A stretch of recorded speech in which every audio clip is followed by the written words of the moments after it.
सोने का भाव 1,00,000 रुपए तोला या कह लीजिए कि 10 ग्राम पहुंचने वाला है। आश्चर्य हो रहा होगा आपको, 1,00,000 रुपए तोला। जी हाँ, 72,000 रुपये तो अभी चल ही रहा है 24 कैरेट का। अगर आप ज्वेलरी बनाने जाएंगे उसमें 22 कैरेट भी बनाएगा, आप GST जोड़ेगा, मेकिंग चार्ज जोड़ेगा, तो आपको एक तोले की चेन लगभग लाख रुपए की पड़ेगी। लेकिन मैं बात कर रहा हूँ 24 कैरेट के सोने के भाव की, जो कि मुझे लगता है 1,00,000 रुपए पहुँचने वाला है। मैटर ऑफ टाइम है। कुछ लोग कह रहे हैं धनतेरस के दिन आप 1,00,000 पे खरीदेंगे। लोग क्यों कह रहे हैं ये, इसको थोड़ा समझने की बात करते हैं। इस पे एक बहुत ही इंटरेस्टिंग एक रिपोर्ट आई है। वो ये कहती है कि सोने में यहाँ से आगे काफ़ी बड़ी तेज़ी होगी। लेकिन आप थोड़ा समझिए कि पिछले कुछ समय में भाव में तेज़ी बनी कितनी है। अक्टूबर से अगर हम आप अब तक देखें यहाँ पे, तो गोल्ड में 33% की तेज़ी हो चुकी है। अक्टूबर के मध्य से अभी तक कितने कम महीने हुए, 6 महीने 7 महीने हुए हैं। और अगर आप फरवरी मिड से जोड़ें तो अब तक 21% की रैली बन चुकी है। चांदी भी साथ के साथ चल रही है, लेकिन हम लोग आज गोल्ड की ज़्यादा बात कर रहे हैं। 40-42% की रैली फरवरी से अब तक चांदी में भी हो चुकी है। एक बहुत बड़ी कमोडिटी फर्म है जिसका नाम है GSC कमोडिटी इंटेलिजेंस। वो ग्लोबली कमोडिटी ट्रेडिंग के लिए वो डेटा वगैरह प्रोवाइड करते हैं और उस पर सर्वे करते हैं, आर्टिकल लिखते हैं। तो उन्होंने करीब 250 फाइनेंशियल इंस्टीट्यूशंस का सर्वे किया पूरी दुनिया में, जो लोग गोल्ड वगैरह में, कमोडिटी वगैरह में ट्रेड करते हैं। सर्वे में ये पाया गया कि असली कारण जानना चाहते क्यों इतना तेज़ी गोल्ड में हो रही। तो पहला कारण जो सर्वे में निकल के आया कि जो पूरी दुनिया में डेट सरकारों ने ले रखा है वो बहुत बड़ा। दरअसल कोविड के समय से ही खूब नोट छापी गई थी, पैसे डाले गए थे।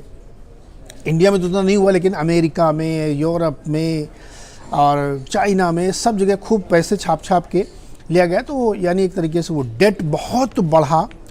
और इस वक्त जो डेट है पूरी दुनिया में वो 307 यानी 307 ट्रिलियन डॉलर्स। दोबारा सुन लीजिए, 307 ट्रिलियन डॉलर्स, भारत की GDP के बराबर। इतना ज़्यादा लोन पूरी दुनिया के सेंट्रल बैंकर्स ने लिया। तो जब डेट बहुत ज़्यादा बढ़ जाता है तो एक रिस्क बनने लगता है और उनको लगता है कि इसकी वजह से बहुत दिक्कत होगी। तो सेंट्रल बैंक्स ने बहुत बोरोइंग की, करेंसी को संभालना मुश्किल हो रहा, फिर ब्याज दरें बढ़ाई गई क्योंकि इन्फ्लेशन बहुत बढ़ने लगा। तो एक पहला कारण था कि डेट बहुत बढ़ा। दूसरा कारण ये कि उसकी वजह से महंगाई बहुत बढ़ रही है, रेट ऊपर करने पड़ रहे हैं बार बार क्योंकि सिस्टम में बहुत पैसा डाला गया। और तीसरा कारण ये था कि डी-डॉलराइजेशन, यानी डॉलर को हेज करने के लिए सेंट्रल बैंकर्स ने, दुनिया के अलग अलग केंद्रीय बैंकों ने, सरकार के केंद्रीय बैंक, सेंट्रल बैंक, जैसे अपने यहाँ रिजर्व बैंक, अमेरिका का फेडरल बैंक, उन लोगों ने सोना खरीदा है। खूब सारा सोना खरीदा है दुनिया के तमाम सेंट्रल बैंकर्स ने, क्योंकि अब तक रिजर्व करेंसी डॉलर मानी जाती थी। लेकिन डॉलर में चूंकि वीकनेस आने की संभावना थी, US की इकॉनमी में बहुत डेट ले रखा था, तो डी डॉलराइजेशन यानी डॉलर का रिस्क कम करने के लिए लोगों ने गोल्ड खूब बड़ी मात्रा में खरीदा। तीसरा ट्रेंड आम आदमी में देखा गया। जो रिटेलर है, हमारे आप जैसे लोग हैं, इन्होंने भी पूरी दुनिया में खूब सोना खरीदा है, जेवर के फॉर्म में, बिस्किट के फॉर्म में, कॉइन के फॉर्म में, बार के फॉर्म में, और गोल्ड की खूब बाइंग देखी गई। पेपर गोल्ड भी बहुत बिका। ETF वाले जो स्पेकुलेटर्स होते हैं उन्होंने भी खूब गोल्ड खरीदा। तो सेंट्रल बैंक की तरफ से बाइंग हुई, रिटेलर की तरफ से बाइंग हुई, इंस्टीट्यूशन की तरफ से बाइंग हुई। और ये बाइंग इसलिए हुई क्योंकि डॉलर को सिर्फ नहीं हेज करना, के सामने हेज नहीं करना था, गोल्ड भी रखना था। और ये इसलिए हुआ क्योंकि दुनिया भर में जो डेट लिया गया उसकी वजह से एक रिस्क क्रिएट हुआ। ये उस सर्वे में निकल के आया। अब इस सर्वे को वेरीफाई करते हैं, कैसे ये मान लिया जाए कि ये सारी बातें सही। तो चूँकि गोल्ड का जो सेंट्रल बैंक का है वो तो डेटा है, आप कहीं भी देख सकते हैं। कॉस्को नाम की एक रिटेल कंपनी है अमेरिका में। कॉस्को ने बताया कि 24 कैरेट के गोल्ड बार जो हैं सितंबर से लेकर के अब तक जैसे ही वो अपने शॉप में लेके आते हैं विद इन मिनट बिक जाते हैं। विद इन मिनट ऐसे निकल गया, लोग खरीदते हैं। 20 करोड़ डॉलर का हर दिन वो हर महीने वो बेचते हैं और उनको उम्मीद है कि 50% और बढ़ेगा कॉस्को में। ये तो मैं दुनिया के one of the largest retailer की बात कर रहा हूँ।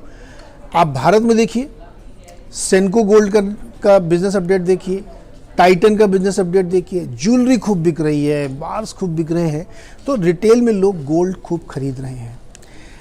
अब इसकी वजह से गोल्ड में अभी रुकने की संभावना दिख नहीं रही है। और जो जियोपॉलिटिकल तनाव चल रहा है, इजराइल और ईरान के बीच में तनाव, रशिया और यूक्रेन के बीच में तनाव, अब अमेरिका और ब्रिटेन ने मिलकर रशिया के ऊपर मेटल्स पे सैंक्शंस भी और लगा दिए हैं। तो जियोपॉलिटिकल अनसर्टेनिटी, डॉलर के सामने गोल्ड को भी रिस्क हेज करना, बढ़ती महंगाई और दुनिया के सेंट्रल बैंकों के ऊपर, केंद्रीय सरकारों के ऊपर रादर खूब जो कर्ज बढ़ रहा है, उसकी वजह से गोल्ड की बाइंग बहुत हो रही है। और गोल्ड की उतनी सप्लाई नहीं, माइनर्स के पास उतना गोल्ड है नहीं, इसलिए गोल्ड के दाम बढ़ रहे हैं। अब गोल्डमैन सैक्स एक बहुत बड़ा ब्रोकरेज हाउस है दुनिया का, उसने कहा है कि उसको लगता है कि इस साल 24 के दिसंबर तक गोल्ड का भाव $2700 तक जा सकता है। उन्होंने अपना टारगेट $2300 का बढ़ा के सीधे 2700 कर दिया है। कई और छोटे छोटे ब्रोकरेजेस हैं जो ये कह रहे हैं कि ये $3000 तक जा सकता है। और चार्ट पे अगर आप टेक्निकल चार्ट देखेंगे तो उसने वो ब्रेकआउट ले लिया है जो कई वर्षों बाद देखने को मिला है। तो इसलिए मैंने कहा था जब रुपये में आप कन्वर्ट करेंगे तो ये 1 लाख रुपए तक जाने की पूरी संभावना इस वक्त के डेटा के हिसाब से दिख रही है। पता नहीं कब तक जाएगा, कहाँ तक जाएगा, लेकिन ऐसा लग रहा है कि 1 लाख रुपए तोला सोना खरीदने के लिए आप तैयार हो जाइए।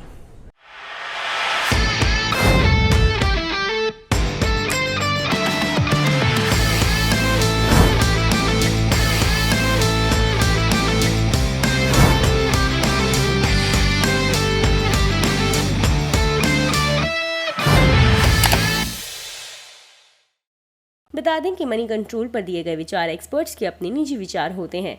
वेबसाइट या मैनेजमेंट इसके लिए उत्तरदायी नहीं है। यूजर्स को मनी कंट्रोल की सलाह है कि कोई भी निवेश निर्णय लेने से पहले सर्टिफाइड एक्सपर्ट की सलाह लें।